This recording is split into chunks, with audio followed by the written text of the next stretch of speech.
everyone. Welcome back to the Growing Grace podcast. On today's episode, I am going to be talking about why the Bible is not in chronological order and what the correct chronological order is. And this is something I wanted to talk about because not a lot of people know that if they didn't grow up in the church. I mean, most books come in chronological order, so it can be a little bit confusing for people that are picking up the Bible the first time, not knowing that these events don't take place in the order that is written, that they take place in a different order. And for those that have been in church for a long time, it's always a good idea to switch up the way you read the Bible, the order in which you read it. And if you haven't read it in chronological order, it's a great way to open your eyes and to learn even more because you're reading the events in the order they actually happened. So, the reason that the Bible is not in chronological order, first and foremost, is because it is God breathed and God inspired, and God chose it to not be in order. He chose it to be separated by different chunks. So the Bible, as it comes, in the order it comes in, we have the first section is the law. And the first section is Genesis, Exodus, Leviticus, Numbers, and Deuteronomy.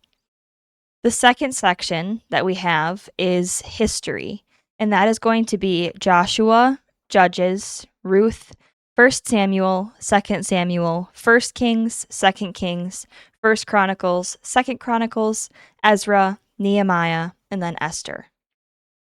The next section we have after that is poetry, and that is Job, Psalms, Proverbs, Ecclesiastes, and then the Song of Songs. And so the next section after poetry is prophets, and this is actually broken up into two smaller sections within the big section. So we have the major prophets and then the minor prophets. The major are Isaiah, Jeremiah, Lamentations, Ezekiel, and Daniel. And then the minor prophets are Hosea, Joel, Amos, Obadiah, Jonah, Micah, Nahum, Habakkuk, Zephaniah, Haggai, Zechariah, and Malachi. And now going into the New Testament, it's broken up in multiple sections as well. So the first section is the Gospels, Matthew, Mark, Luke, and John. And then Acts is its own category, and Acts is the history of the church. The next section is going to be just letters. So it is Romans, 1 Corinthians, 2 Corinthians, and Galatians. So these are letters to the people of those places. Then the next section is prison letters, so letters written while in prison, which is Ephesians, Philippians, and Colossians. The next section is pastoral letters. So this is 1 Thessalonians, 2 Thessalonians, 1 Timothy, 2 Timothy, Titus, and Philemon. Then the next section is general letters, which is Hebrews, James, 1 Peter, 2 Peter, 1 John, 2 John, 3 John, and Jude. And then, once again, we have another book of the Bible. Revelation is its own section entirely, and that is prophecy of what is yet to still happen. And so I went through those kind of fast, but if you are curious what those are, I personally labeled my entire Bible with different colors so that I could always go back and know exactly what is being referred to. I don't really know how well that's going to show up on camera. You can always look it up online too and see if you want to color code it the same or if you're just curious. And so, like I mentioned before, the Bible not being in chronological order is the way that God designed it to be, that it is unique in that way. It's not like another typical book where it's all in chronological order of what events happened when, but it is a living, breathing word that you can read it in so many different ways and you can always get something new out of it.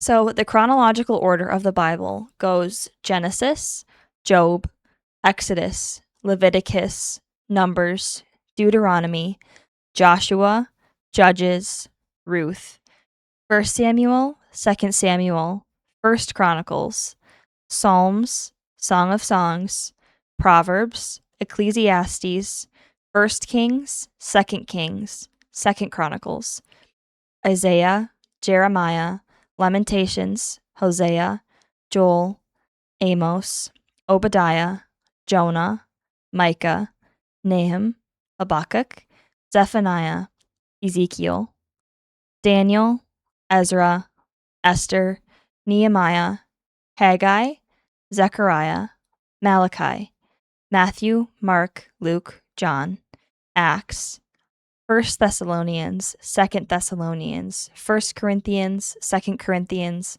Galatians, Romans, James, Colossians, Philemon, Ephesians, Philippians, 1 Peter, 2 Peter, Hebrews, 1 Timothy, Titus, 2 Timothy, Jude, 1 John, 2 John, 3 John, and then Revelation.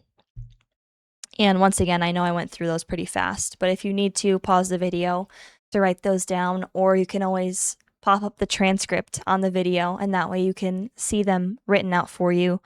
But I just wanted to go over both of those things because, like I said, it can be so important in the way that we study the Bible to know that, first off, it's not in chronological order, but is divided the way it is for a reason. And second off, what the true chronological order is. So, as you noticed when I was listing some of those off, they fell in the same order, and some of them were just switched around. And it's important to remember that when the Bible was being written, it was being written from different countries by different people over hundreds of years. And so it was all being put together. When it was all being put together, it was put together in a way that God wanted it to be still. So there's certain books that are first and second, but they are split up, like First Chronicles, and then there was many books in between, and then Second Chronicles. It's because the authors were taking their time, waiting to hear what God wanted them to write and to put in. It's also important to remember that some of these books were written close in time periods, and some of these books were written hundreds of years after each other. So the order of which we read them, we have to keep in mind while reading, because that's going to reveal to us so much more knowledge and so much more information because of the way the author is writing at the time, or the country or the region that they're writing in, and why they may be using certain words. Which is why sometimes when I'm doing an episode, I will bring in the original Hebrew origin of a word or the original Greek origin of a word, because it's going to provide more insight than just defining the word by itself would be. That sometimes diving deeper into where the book was written, when the book was written, where it falls in the chronological order, can reveal that much more information you could miss by just reading the book itself. So my challenge for you all is going to be for more than just this week. But my challenge for you all is to read the Bible in chronological order, to take the time to sit down and read the Bible, not from cover to cover, which is also a great thing to do, but for the purpose of this episode, to sit down and to read the Bible in chronological order. But this is something I'm going to be doing myself, and it's going to take much more than a week. That it might take you a year, it might take you more than a year, and that's okay. But make it your goal to read the Bible in chronological order. If you have already, great.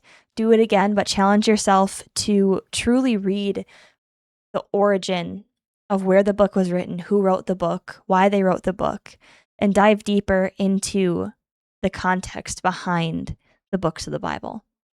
So thank you all so much for watching this episode, and I will see you all next week. Bye!